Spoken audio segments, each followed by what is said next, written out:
Hey guys, welcome back to another video. This is going to be off of a comment that that a person left on a video, and it basically, and it's a reoccurring theme, so it's important to readdress because I think a lot of people really struggle with this. And the person says, "You have a video on it already, but how do you get others to believe you? My covert narcissistic, my wife, has almost everyone on her side. And of course, the more I try to fix, the crazier I look."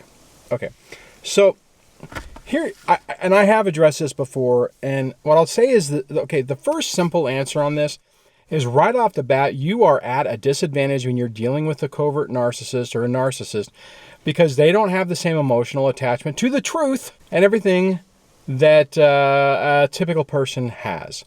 So as a result, you're not dealing with somebody who is running on a moral high ground or focused on the truth and feeling guilty about lying or smearing or taking things out of context. They are singularly focused on winning, and typically winning means making you look crazy so that people discount what you may or may not say. The thing is whenever you get into a point to where you are getting ready to try to go to battle with a narcissist, before it even starts, they start undermining your credibility, your reputation, your version of events, so that when you start to try to engage with people, they're going in position is that little bug that's been put in their head by your ex, saying you're unhinged, you're crazy, you blow things out of proportion, you're trying to make me, then they'll even say stuff, he or she is trying to make me look crazy, or saying have a mental disorder, and and things along the lines. And then what happens is you go in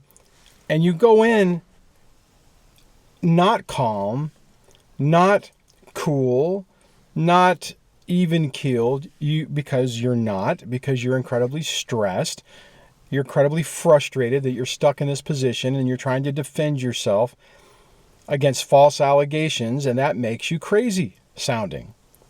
So whenever you go in and you start trying to defend yourself, you're ineffective in the way you do it. Also, that's because you have an emotional interest and invested interest in this. So it's very important to you. It's not a game. You're not playing some board game. This is your life, and you're worried about it. And as a result of that, your anxiety, your stress, your, craziness comes through. What happens in those situations is you, or we, and I fell into this myself, start to undermine your own credibility. So people look at you and they're like, "Oh, wow, that's weird." Like in my situation, it's like, wow, Duane's getting all freaked out. He's not making any sense. And keep in mind, a lot of times, unless a narcissist is cornered, they are super calm because they have their vision of what they're trying to do. They're trying to come across like, it's so sad that my ex is so frustrated. I just wish they could just get over it. Why can't they just focus on the best interest of the children, right?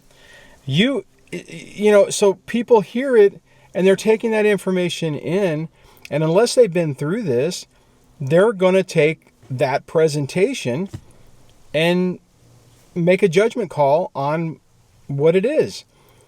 And a narcissist is typically, or a toxic person is a very good actor. They are very good at playing a role, playing a part, manipulating people, telling people what they want to hear. When that happens, and then you come in and you're acting crazy, not acting crazy, but you're like, "Oh my God, I can't believe what they're doing. And can't you just say it?" And you're all freaked out and you're talking 900 miles a minute, and people look at it and go, "Holy crap, this person's freaking nuts." So getting back to this person's question is like, how do you get people to believe you? Well, You have to play the game the way the narcissist plays it.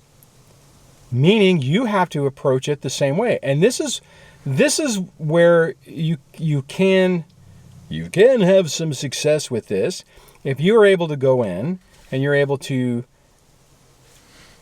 calmly articulate your position and reference facts in a calm way. Then potentially, if they're looking at two people that are acting calmly, then they're like, oh, okay. But you got to keep in mind that, if you go into someone and you're saying, I'm dealing with a narcissist, he or she's a narcissist and is an undiagnosed NPD, cluster B. Well, you're going to sound nuts when you're saying that, unless you have a diagnosis. So you start undermining your own thing. And then people are going to say, well, you need to work together. And depending on what you say with that, you got to remember, look at it at the person that you're trying to communicate with to shed some light onto this, doesn't understand this. They don't have the experience with it, because if they did, you wouldn't be trying to explain it to them. They would see it. So what happens is you have to approach it in a different way. And that's ultimately how I started to get to the point where I would allow the ex the opportunity to undermine herself. It was very difficult to get to that position because I wanted to tell and scream from the rooftops, tell everyone who she was, what was going on, and it just didn't help. Now, if you can act calm, and what I ended up doing, getting back to that, what I ended up doing is I would just, you know what, I'm not getting involved in it. It's a high conflict situation. Communication is bad. There is no co-parenting. I wish there was. It's really frustrating. But you say it in a calm way. And so instead of coming across all unhinged, you come across as a person who's just dealing with a messed up situation in a calm way. And then when your ex tries to do the same thing, most of the time what will happen is somebody who is neutral will ask a few questions and corner the person. And oh dear God, corner a narcissist, covert narcissist, and you're going to get a rage. And for the most part, that right there will expose the person. But you have to be very cautious of how you do it. And you have to be cautious on what quote unquote side the person is on.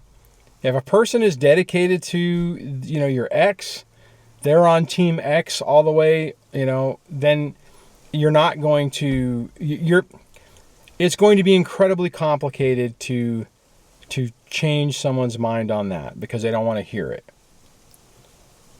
And I would also say, to be perfectly honest, even somebody who is mutual friends or maybe is aligned with your ex, you really have to ask yourself, is it even worth it?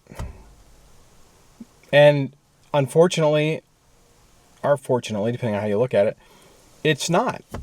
It's not worth it. You got to cut your losses on people who are toxic towards you, or who are influenced heavily by your ex, and separate them from your life because they do not deserve a place in your life anymore. And somebody who's going to be adding into the chaos, adding into the drama, adding into the strife, why do they need to be in your life? They're not good for you. You can't trust them. You can't count on them. And it is incredibly dangerous to engage with people who fall into that category that you can't trust. Because what then can happen is they can share information with your ex, like little spies, that your ex will definitely use against you. If you're lucky, they'll just use it against you in a way just to mess with your reputation or to poke you in the eye. But if it's worse, they'll use that information and they'll try to go back and screw with you in court. It's really tough on this because I get it. I know when I was going through this, I wanted everyone to see the reality. When I found out that I was just being smeared and my reputation was being run through the mud, my reputation was very important to me. My integrity was very important to me. I didn't want somebody running me through the mud and saying I was a piece of crap and a horrible father and abusive and just this horrible person, because that wasn't me. Now, and the crazy part is a narcissist, as soon as they feel like they're getting attacked, they will try to destroy the other person. And we don't do that. Typically, we don't do that. Typically, we try to play fair. We try to stay in truth, and just being devious and taking things out of context is not exactly something we would normally do.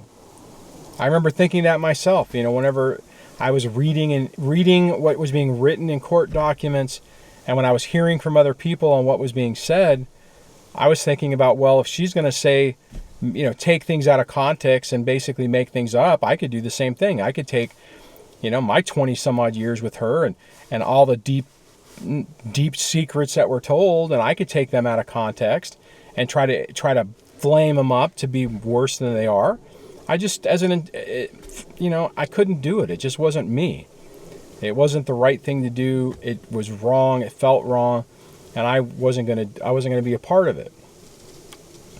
I think that's normally what happens, and again, what the problem with that is that you end up, your good nature, your willingness to, not willingness, but your honesty and empathy is weaponized against you. It's a weakness that's used against you.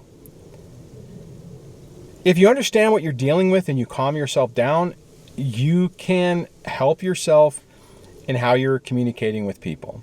Here's the last thing I want to say on this is, I get that everybody is going to try to defend themselves. It's human nature.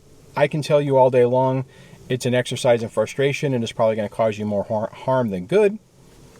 The problem is, until you prove that to yourself, it's going to be hard for you to believe.